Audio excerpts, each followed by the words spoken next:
आंकुशपुर cluster स्तरीय सुरभि प्रतियोगिता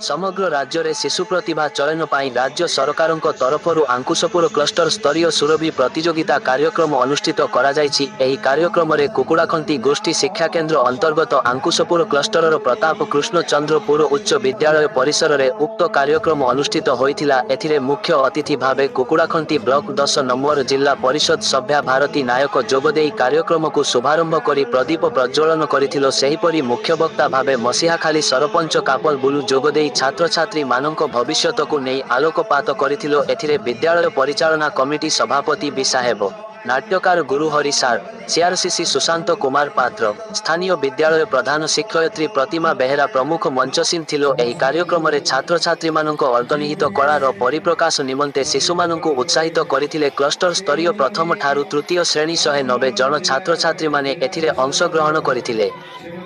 सेहिपरि junior और सीनियर विभाग रे तर्क सृजनशील, प्रबंध, क्विज, चित्रांकन, श्रुत लिखन, वक्तृता, नृत्य और संगीत प्रतियोगिता होइथिला बेले आंकुशपुर क्लस्टर समस्त विद्यालयर छात्री छात्री विभिन्न प्रतियोगिता रे भाग नेइथिले।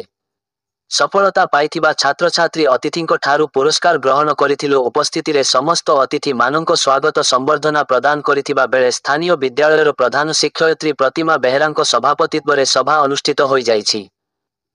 उदयापनी उत्सव रे एबीओ त्रिनाथ मल्लिक, स्थानीय सरपंच कापल बुलु, विद्यालय परिचालना कमिटी सभापति बी साहेब प्रमुख मंचासीन होई समस्त प्रतियोगिता रे छात्र छात्री मानकु मानपत्र और पुरस्कार प्रदान करिथिलो। समेत विभिन्न विद्यालयरु आसीथिबा शिक्षक सहयोग करिथिलो। ए नागेश्वर राव शेषरे धन्यवाद अर्पण करिथिलो। कुकुड़ाखंती रूपी Krishnamurthy report live Odisha news update.